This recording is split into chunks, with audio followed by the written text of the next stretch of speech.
ब्राह्मणाबाद गिर चुका था, लेकिन क्या इसके साथ सिंध भी गिर गया था? नहीं।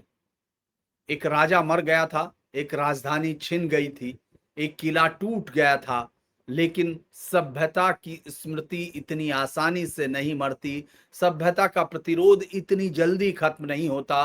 ब्रह्मनाबाद में सिंध के ऐसे लोग थे जो ये जानते थे कि जो ये सेना कोई दूसरी सेनाओं की तरफ नहीं है, बल्कि एक ऐसी विपत्ति है जो दूर से चली थी, समुद्र पार से आई थी, जिसने देवल जीता, सिंधु पार किया, दाहिर को युद्ध भूमि में मारा और एक एक करके सिंध के राजनीतिक केंद्रों की ओर बढ़ रही है। ये एक कहानी थी, लेकिन उसके सामने सबसे बड़ा सवाल था जो लोग बच चुके थे कि वो लड़े या झुक जाएं, मरे या बचे, अपने किले को आखिरी सांस तक बचाएं या अपने परिवारों को बचाने के लिए समझौता करें। इतिहास में विजेताओं के नाम अक्सर रह जाते हैं, लेकिन जिन लोगों ने उनके सामने खड़े होकर अपनी आखिरी सांस दी, उनके नाम कई बार इतिहास की धूल में दब जाते हैं। हम आज उन्हीं को खोजने की कोशिश करेंगे और इतिहास से जो नाम मिटा दिए जाते हैं, वहां कम से कम उनके संघर्ष तो हम याद करें। क्योंकि ब्रह्मनाबाद के बाद की जो यात्रा शुरू हुई है दोस्तों, वो केवल मोहम्मद बिन कासिम की यात्रा नहीं है विजय, ये उन लोगों की परीक्षा है जिनकी धरती पर यह सेना बढ़ रही है, और इस सेना का अगला पड़ाव है अलूर। नमस्कार, धीरेन्द्र पुंडीर डायलॉग में आप देख रहे हैं भारत पर इस्लामी आक्रमणों का इतिहास। अब हम लोग थोड़ा सा नक्शे के साथ आपको बताने की कोशिश करते हैं कि ये सेना यहां से निकलती है ब्रह्मनाबाद की जीत के बाद और फिर पहुंचती है ये अलोर। क्योंकि एक ही झटके में एक साथ सिंध का राजनीतिक ढांचा खत्म नहीं हुआ। चचनामा की परंपरा बताती है कि जय सिंह जो राजा दाहिर का पुत्र था, ब्रह्मनाबाद में रहकर प्रतिरोध को इकट्ठा करने की कोशिश कर रहा था। वो अपने भाई को संदेश भेजता है जो अलौर के किले में था, और अलौर को उस समय एक राजधानी के तौर पर भी माना जाता था। जो दूसरे रिश्तेदार उसके अलग अलग किलों में थे, वो उन्हें बताता है कि दाहिर युद्ध में मारा गया। यानी दाहिर के मरने की पहली प्रतिक्रिया समर्पण के तौर पे नहीं आई। इस देश के इतिहास में ये एक बहादुरी की कहानी है जो किसी ने सुनी नहीं या किसी ने सुनाई नहीं। जानते हैं, फूफी तक ये पता नहीं चलता जो उसका भाई है कि क्या उसके पिता मारे गए हैं, क्योंकि कहानियां आ रही हैं उसमें यह भी है कि राजा दाहिर मिले नहीं, ये कहानियां हैं। तो अब पहला क्या था? पहला था कि बचे हुए किलों को संगठित किया जाए, और चचनामा में इस बात का जिक्र आता है कि जय सिंह अलौर, बटिया, भाटिया और अन्य जगह कर वो भेजता है। तो अगर हम ये देखें कि जो सामने था अलौर, स्क्रीन पे आपको मैं दिखाने की कोशिश करूंगा, ये कोई छोटा मोटा किला नहीं था। जो अलौर का किला है ये भी बड़ा किला था। हालांकि हम लोगों ने किले को लगभग उसी तरह से दिखाई दे रहा है आपको जैसे पुराने वो हैं, लेकिन इसका मजबूरी ये है कि इसको इसी तरह से कंस्ट्रक्ट किया जा रहा है। मैं बार बार चेक कर रहा हूं, उसके पुराने फुटेज नहीं वो कोई ऐसा मैप दिख नहीं रहा है, लेकिन उसके आधार पर जो भी हम चचनामा से ढूंढ पा रहे हैं या बालाधुरी की किताबों से, तो वो यही उभर के आ रहा है कि सामने अलौर दिखता है। ये कोई छोटा किला नहीं, ये भी सिंध की शक्तियों के प्रमुख केंद्र में से था।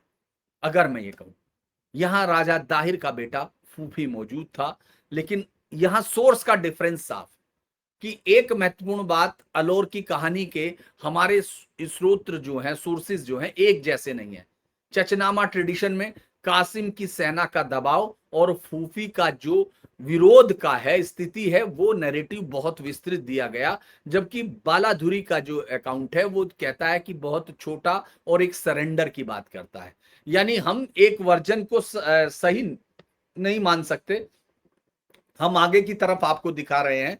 चूंकि चचनामा की कहानी ये कहती है कि फूफी को अभी उम्मीद थी कि राजा दाहिर जिंदा है या उसके पक्ष में कोई सेना आ सकती है, क्योंकि किले के भीतर अभी तक उसने उम्मीद बनाए रखी थी। बाहर कासिम की सेना थी और दोनों के बीच में सिर्फ दीवार नहीं थी, एक खबर की लड़ाई थी। दाहिर मर चुका है। जब यह विश्वास टूटता है कि दाहिर वापस आएगा, तो सैनिकों के हाथ में तलवार रहती है, लेकिन जैसे ही एक और जो तलवार के पीछे का आदमी है वो भी बदलता है। यदि किसी भी किले की कहानी अगर आप सुनना चाहते हैं तो उसकी सबसे पहली एक होती है कि किसी की दीवारें नहीं, पहले उम्मीद टूटती है। तलवारें नहीं रखी जाती, पहले आशाओं की गठरी बांध दी जाती है। चचनामा का जो वो कहता है ट्रांसलेशंस, वो ये कहता है कि फूफी के अलोर से निकल जाना, यानी रात हुई और वो रात में जब उसको फूफी को ये यकीन हो गया कि उसके पिता की मौत हो गई, तो वो शहर से निकल जाता है अपने लोगों के साथ आगे कहीं अपने भाइयों की तलाश करने, ताकि एक बड़ी लड़ाई को अंजाम दिया जाए। लेकिन बालाधुरी के जो अकाउंट्स है उसमें कहा गया कि ये अलग ही कहानी है। तो इसीलिए इतिहास को हम एक रंग में नहीं रंग रहे, हम कोशिश कर रहे हैं कि उन लोगों को लाया जा सके जहां अब अलौर के बाद जो हुआ वो कासिम की सेना के लिए अब उत्तर की तरफ जाने का रास्ता खुल गया, क्योंकि अब रास्ते में केवल जमीन नहीं थी खाली, अब किले भी थे, स्थानीय शासक थे, सैनिक थे, और सबसे इंपॉर्टेंट है कि उन लोगों के फैसले क्या थे। ये देखिएगा, ये यहां से आपको अलौर के उत्तर के किले हैं। इसको अगर आप मैप को बहुत गौर से पढ़ना चाहेंगे तो मैंने इस मैप पर भी बनाया हुआ है कि आप कैसे दिखेंगे। ये अगर हम इस लड़ाई की बात करें इस मैप के हिसाब से देखें, कहीं लोग लड़े, कहीं उन्होंने समझौते किए, कहीं स्थानीय नेतृत्व ने अपने लोगों को बचाने की कोशिश की, कहीं ऐसे लोग मिले जिन्होंने आगे बढ़ती हुई सेना को जानकारियां दी। यही इतिहास का सबसे कठिन हिस्सा होता है, क्योंकि युद्ध के समय हर व्यक्ति एक विकल्प को नहीं चुनता है। सैनिकों के सामने लड़ना या मरना हो सकता है, लेकिन व्यापारी अपने व्यापार को बचाता है, परिवार को बचाता है।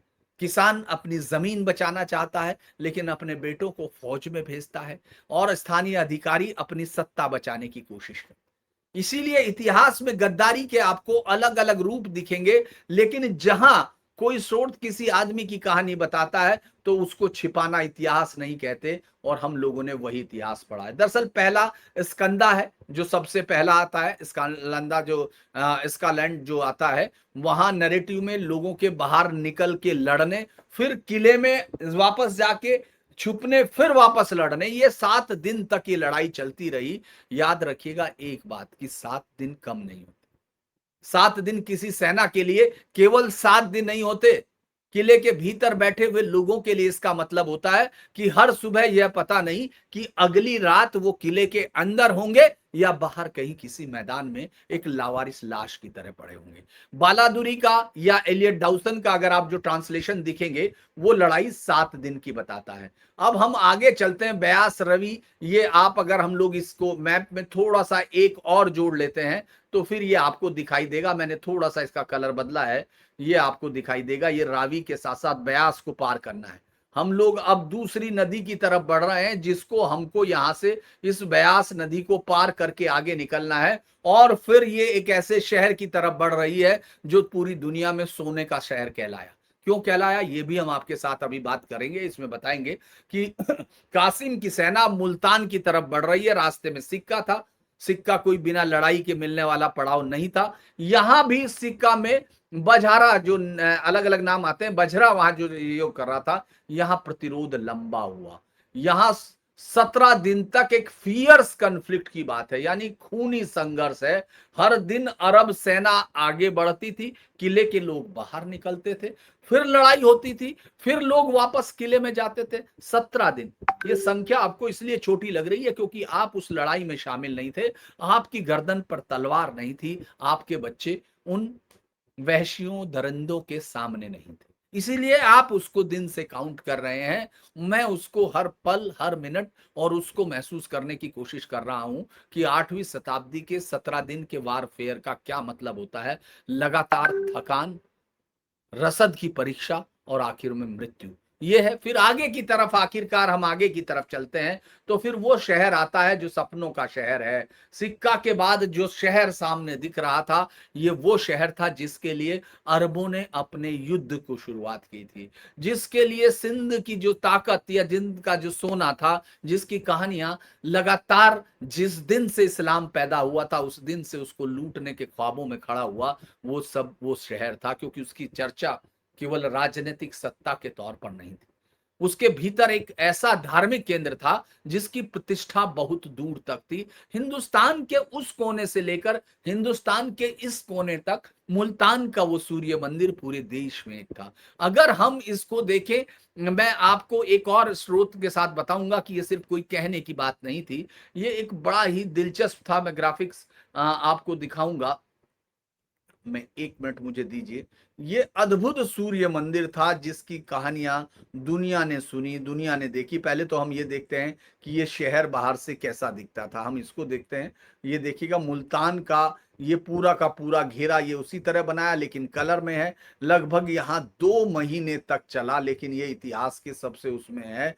दरअसल इसका चीनी यात्री ह्वेनसांग, जिसको हम ह्वेनसांग के नाम से कहते हैं, वह मोहम्मद बिन कासिम से 7 दशक पहले यानी लगभग 70 साल पहले इस शहर में आया था।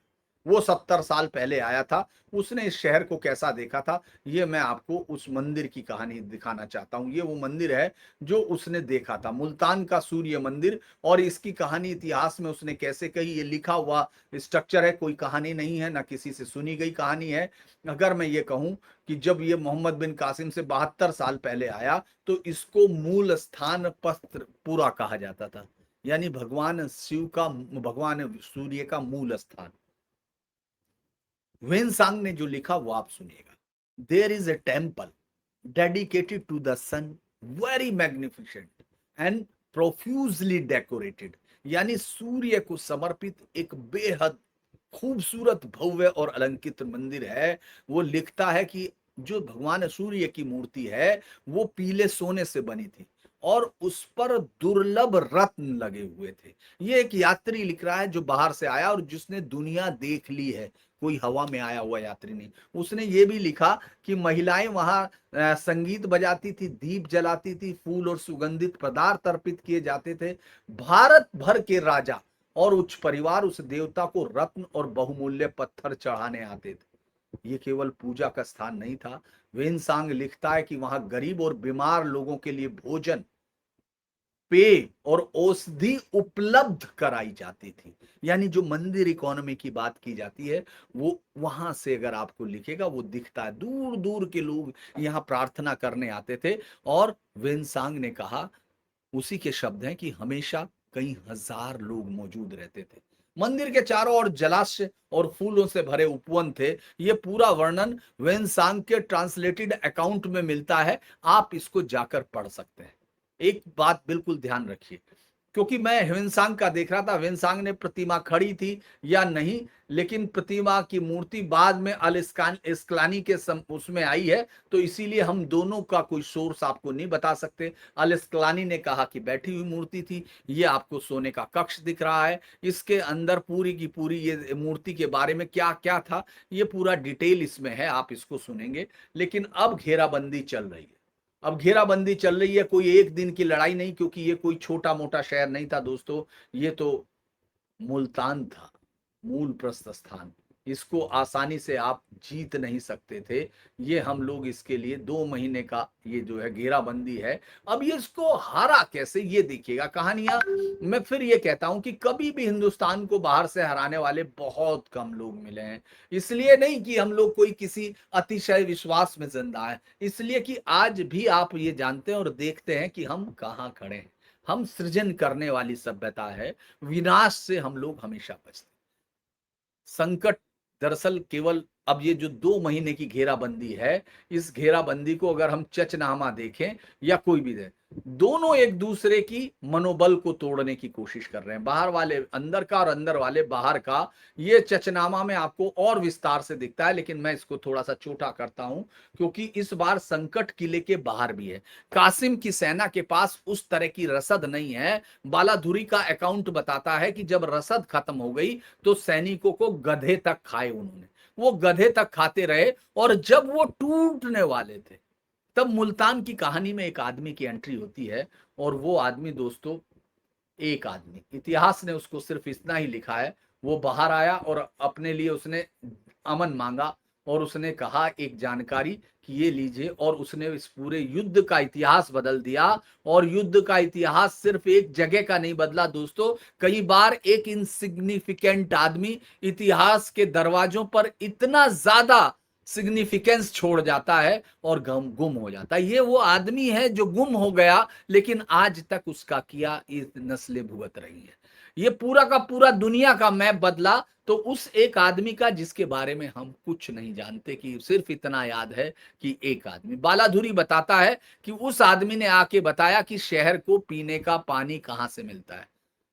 बासमत नदी का एक एब्डक्ट पानी लेकर, एक डक्ट थी, वो पानी लेकर जाती एक्वाडक्ट, और वो पानी के वो किले के रिजर्वायर में पहुंचता है। और कासिम ने उस वाटर कोर्स को वो नष्ट कर दिया।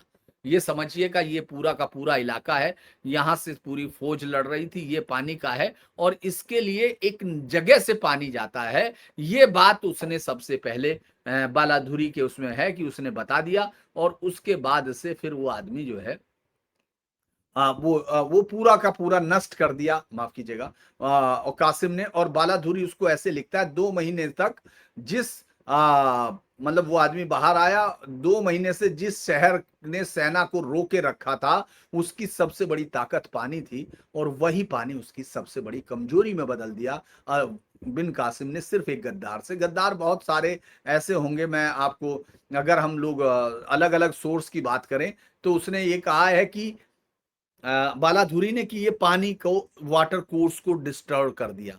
दूसरी तरफ चचनामा इस पर बड़ा लंबा देता है कि उन्होंने वॉल की दीवार तोड़ी। सोर्स का डिफरेंस समझिए, बालाधुरी पानी की सप्लाई काटने की बात करता है, चचनामा अलग नैरेटिव ट्रेडिशन में किले की दीवारों के नीचे माइन खोद के उसको ब्रीच करता है। यानी दोनों अकाउंट में सीज आखिर में एक जैसा नहीं, लेकिन एक बात है कि मजबूत रक्षा पंक्ति अंततः 2 महीने के बाद भीतर की कमजोरी से टूटती है, बाहर की नहीं। तो अगर अब हम लोग, पानी खत्म हुआ, प्यास बढ़ गई, और अंततः मुल्तान ने सरेंडर कर दिया। जब बच्चे प्यासे मरने लगे, जो लोग आप रोते हुए सुनते होंगे, फला ने ये कर दिया, अदाए हा हुसैन, और ये सब कहानियां सुनते हैं ना, कि बच्चे को नेजे पे रख लिया, पानी पीने गया, पानी सामने, पानी रोक लिया तुमने। इतिहास में ऐसा सैकड़ों बार किया तुम, लेकिन रोना नहीं आया तुम, क्योंकि सभ्यता झूठ पे टिकी, लूट पे टिकी, माले गनीमत पे टिकी है। और हर पल ये महसूस होता है दोस्तों, कोई ये नई कहानी नहीं है। अब बालाधुरी का अकाउंट, अब ये शहर का सरेंडर केवल एक शब्द नहीं होता, आप ये याद रखिएगा। इसके बाद ये तय होता है दोस्तों, किसे छोड़ा जाएगा, किसे मारा जाएगा, कौन बंदी होगा, और किसकी संपत्ति किसके हाथ जाएगी। किसी एक के हाथ नहीं जाना है, किसके हाथ जाएगी ये देखा जाना है। लूट के साथ जो, मैं बहुत सारे मुझे लगता है कि अभी हमने अपलोड नहीं हुए, बहुत सारे मैप जो है और भी थे कि किस तरह लूट हुई, ये लिखता है। तो बालाधुरी जो है, ग्राफिक्स, मैं आपको ग्राफिक्स से समझाता हूं कि शायद ये ग्राफिक्स से हो। अब ये शहर के अंदर वो घुस गया है, बालाधुरी के मुताबिक अब वो अंदर शहर के घुस गया। तो शहर के अंदर क्या हुआ होगा ये देखिएगा, ये लूट क्या क्या हुई। और मैं आपको लूट का हिसाब देते हैं, मुल्तान की लूट क्या हुई। ये इतिहास की सबसे बड़ी लूट है। अगर मैंने ये भी कोशिश की कि उस लूट को अगर हम आज के शब्दों में देखें तो उसको कैसे देखेंगे। बालाधुरी ने बहुत अकाउंट क्लियर दिया। उसने कहा कि हथियार उठाने योग्य हर पुरुष को मैसेकर किया गया, बच्चों और मंदिर के मिनिस्टरों की अलग अलग संख्या थी, साथ में 6,000 कत्ल हुए। He massacred the man capable of bearing arm. जिस दिन से उस आदमी ने इस देश की धरती पर कदम रखा, अब तक वो कितने लोगों का खून बहा चुका उस देश में, जिसकी आबादी आज के मुकाबले कितनी रही होगी, सिर्फ इससे सोचिए। यानी मैं ये दिखाने की जरूरत नहीं है, लेकिन खाली युद्ध भूमि आप सोच सकते हैं। अब चचनामा क्या कहता है, इसको अलग तरीके से इस आफ्टर माथ को कवर करता है जो 6,000 लोगों के मारे जाने को और ज्यादा ले जाता है, और उसके रिलेटिव, डिपेंडेंट, सर्वेंट सबको बंदी बनाया जाता है। मर्चेंट्स, आर्टिजन, एग्रीकल्चरिस्ट के लिए प्रोटेक्शन की कहानी सुनाता है। यानी पूरा शहर एक तरह से ट्रीट हुआ, ऐसे तो नहीं, लेकिन गुलाम बहुत बनाए गए, बहुत लोग मारे गए, और कुछ लोगों को जजिया की शर्तों पर दे दिया गया। अगर ग्राफिक्स देखते हैं हम लोग, मुल्तान की संपदा का हिसाब आप देखेंगे, मैंने आपके सामने लगाया हुआ है कि 60,000 दिरहम वेट ऑफ सिल्वर है। मतलब आप इसको शहर को क्यों कहा गया ये है। इसके अलावा गोल्ड डस्ट, और ये जो जमाना है बालाधुरी का बड़ा दिलचस्प आता है। बालाधुरी ने कहा कि 10 क्यूबिक फीट का और 8 फीट चौड़ा एक ऐसा चैम्बर बना हुआ था जिसमें इतना गोल्ड था कि उसे अलग से रखना पड़ता था, मतलब बार बार डाला जाता था। मुल्तान का एक नाम वहीं से आया, जिसको frontier of house of gold, यानी सोने के घर का फ्रंटियर कहा गया वहां से। इसीलिए इसीलिए भारत को सोने की चिड़िया जो सुनते हैं। लेकिन जो इतिहास में गलती होती है हम लोग नहीं करेंगे। 13,200 मन का आंकड़ा आता है चचनामा के, 13,200 मन। बालाधुरी तो इस लूट को कहता ही है। चचनामा में के पैसेज में 230 मन ऑफ गोल्ड, 40,000 गोल्ड डस्ट, और वेट के बाद 13,200 मन का पूरा डिटेल बताता है कि ये 230 मन गोल्ड था, 40 टनों में गोल्ड डस्ट था, और इन सबको उसने वेट कराया, मतलब आपके कासिम ने, और उसके बाद इतना निकला। अगर हम आज के पैसे में देखें उसको दोस्तों, कई बार इसीलिए मैंने ये कोशिश की कि भाई इसको ये देखा जाए, अगर वो लूट आज के समय में हम लोग, हालांकि अलग होती है उस वक्त तो ये लूट और बड़ी होगी दोस्तों, लेकिन फिर भी आज के मूल्य में हम लोग वो नहीं दे सकते। लेकिन अगर हम देखें सोने के भाव पे तुलना करें तो ये भाव 50 से 60,000 करोड़ होगा। एक ही मंदिर, एक ही लूट 50 से 60,000 करोड़। यानी अगर हम उस मंदिर को देखते हैं, वापस जाइए जहां मोहम्मद बिन कासिम की उसने कंकर्ड करके इसको देखा, केवल चचनामा नहीं, क्योंकि उसको 7 दशक पहले विनसांग ने बताया था, जिसने स्वर्णों की मूर्ति देखी थी, रत्न देखे थे, तीर्थ यात्री देखे थे, राजाओं और अच्छे परिवारों की ऑफस्प्रिंग देखी थी, गरीब और बीमारों के लिए भोजन और औषधि देखी थी, हजारों लोगों की यात्रा देखी थी। कुछ शब्द बाद, कुछ ही दशकों बाद वो एक स्थान लूट का नैरेटिव बनाता है। और ये इतिहास का सबसे भारी क्षण है, क्योंकि यहाँ एक मंदिर की संपत्ति का सवाल नहीं दोस्तों। एक समाज जिस स्थान पर अपनी आस्था, दान, तीर्थ यात्रा और सामाजिक सेवा की परंपरा जोड़ता है, उसको एक युद्ध के बाद एक वहशत और दहशत से भरी हुई सभ्यता क्या कर देती है।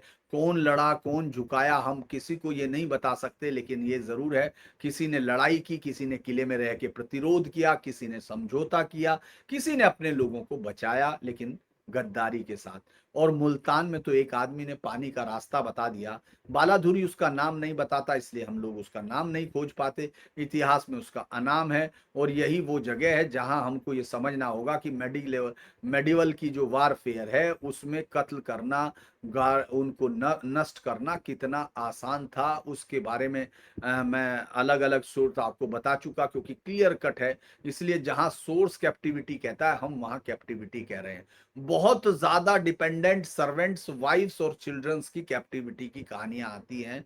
और मैं आखिर में आपको इस पूरे उसमें एक सभ्यता की कीमत के तौर पर बताता हूं कि किसी सभ्यता को इसकी कीमत क्या चुकानी होती, क्योंकि इसके बाद हम लोग जिस हिस्से में बढ़ेंगे वो बड़ा दिलचस्प हिस्सा होगा दोस्तों। मैं उसको आपको एक और बड़े हिस्से की तरफ लेके जाऊंगा, लेकिन आप पहले ये देख लीजिए। ये हम लोग पहले इसको देखते हैं कि एक सभ्यता को सम अप करते हैं, इसके बाद तो कहानी और टर्न लेगी। किसी सभ्यता की हार उसके राजा की हार नहीं। हार का अर्थ होता है उसके सैनिकों का मरना, हार का अर्थ होता है उनके परिवारों का उजड़ना, हार का मतलब होता है उनके बच्चों का बंदी हो जाना, उसकी संपत्ति का गायब हो जाना, उनके मंदिरों और धार्मिक स्थलों को तबाह कर दिया जाना। सबसे बड़ी बात होती है कि उसकी राजनीतिक और सांस्कृतिक स्वतंत्रता खत्म हो जाती है। क्या सवाल यह है कि मुल्तान के लोग कायर थे? नहीं। 2 महीने की सीज अपने आप में इस बात का जवाब है। क्या वहां का हर आदमी हीरो था? नहीं। क्योंकि सोर्सेज हमें सरेंडर और सहयोग की सूचना देने वाले लोगों के बारे में बताते हैं। हम ये नहीं कह सकते हर व्यक्ति गद्दार था, क्योंकि मर्चेंट्स, आर्टिजन, एग्रीकल्चरिस्ट और दूसरे लोग अपने परिवारों को बचाने के बावजूद युद्ध लग रहे थे। इसीलिए एक रंग में तो नहीं दिख रहा है इतिहास, लेकिन पूरा अभियान अगर आप देखेंगे, मैं अब आपको ये आखिरी मैप इस पूरे उसका दिखा रहा हूं। अगर हम इस पूरे अभियान को देखते हैं तो ये आपको अब पूरा मकरान से मुल्तान तक जो 712 में शुरू हुआ अभियान वो आपको दिखाई दे रहा है। मकरान से देवल से निरून से सिबिस्तान से सिंधु, रावर, ब्रह्मनाबाद, अलौर, नॉर्दर्न फ्रंट जीतते हुए ब्यास पार करते हुए मुल्तान पहुंचना। अब आप अगर इसको देखेंगे, ये एक सेना की यात्रा नहीं है। हर एक एरो के पीछे एक शहर आपको दिख रहा है, हर शहर के पीछे लोग थे, उनके हर किले के पीछे सैनिक थे, हर सरेंडर के पीछे कोई मजबूरी या राजनीतिक निर्णय या हार थी, और हर प्रतिबोध के बाद है जिनके नाम हम आज भी नहीं जानते, वो चाहे गद्दारों में थे या फिर हमारे हीरो में थे। देवल में प्रतिरोध हुआ, सिंध पार करते हुए रेजिस्टेंस मिला, रावर में दाहिर आखिरी बार लड़ता हुआ मारा, दाहिर गिरा तो उसके बाद उसके बेटे जयसिंह ने इसको रीऑर्गेनाइज करने की कोशिश की। अलौर में दाहिर का दूसरा पुत्र फूफी था, वो मिला। आगे के किलों में स्थानीय सैनिक थे, कहीं 17 दिन लड़े, कहीं 7 दिन लड़े, और मुल्तान में दीवारें 2 महीने तक लड़ती रही। अगर कोई आदमी इसको आपको जो बताया गया उस तरह कह दे कि मोहम्मद बिन कासिम आया और 6000 लोगों के साथ आया और उसने हिंदुओं को ऐसे काट के और सारे झुक गए, तो मुझे लगता है वो केवल विजेता और दहशत गर्दों की जीत की तरफ खड़ा हुआ आदमी है। वो सिंध के लोगों की कहानी नहीं बता रहा, वो हिंद के लोगों का दर्द नहीं बता रहा। हमारी कहानी ये बदले की कहानी नहीं है। हमारी कहानी हम 7वीं 8वीं सदी के युद्ध को देख रहे हैं, हम उस समय के मनुष्यों को देख रहे हैं, हम उस समय की सेनाओं को देख रहे हैं, और सबसे महत्वपूर्ण उन लोगों को देख रहे हैं जिनकी आवाज इतिहास की किताबों में सबसे कम बोली गई है। मैं अगर इसको देखूं, एक समय था जब हजारों लोग मुल्तान आते थे, सूर्य की स्वर्ण बनी हुई प्रतिमा के सामने दीप जलाते थे, फूल चढ़ते थे, राजाओं के रत्न आते थे, गरीबों के लिए क्या क्या वहां इंतजाम था, हिमसैंग का वर्णन आप सुन सकते हैं। फिर एक समय मुल्तान का वो आया कि वही सूर्य मंदिर का सूर्यास्त हुआ। सूर्य शहर की दीवारों के बाहर जो सेना खड़ी थी उसने अंदर घुस के खत्म कर दिया। सोना निकला, चांदी निकली, रत्न निकले, मोती निकले, और मुल्तान को सिर्फ एक नाम मिला, बदले में सोने के घर की सीमा। लेकिन इतिहास का दोस्तों सबसे बड़ा टर्न अभी बाकी था, क्योंकि जिस सीमा सेना से देवल से मुल्तान तक विजय का रास्ता बनाया, उसकी सबसे बड़ी विजय, लेकिन उसके सेनापति के ऊपर अब राजनीतिक आकाश में बादल घिर चुके थे।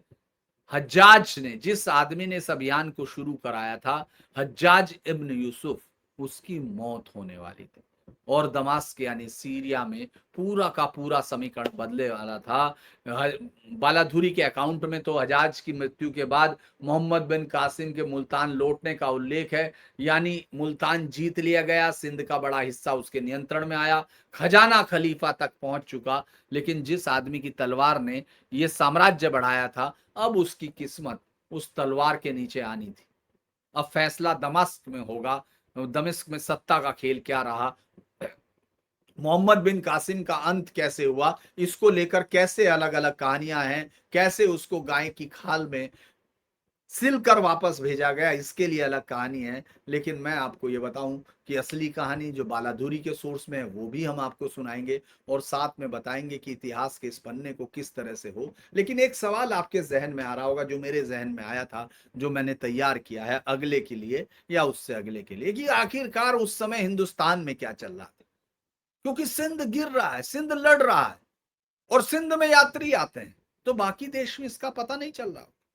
ये वो समय है जब करकोटा राजवंश का सबसे महान शासक ललितादित्य मुक्तापीड़, चालुक्य शासक, गुर्जर प्रतिहार राजवंश, कन्नौज के साथ, ये तमाम लोग खड़े थे, इतने ताकतवर सम्राट जो आगे 300 साल तक लड़ते रहे।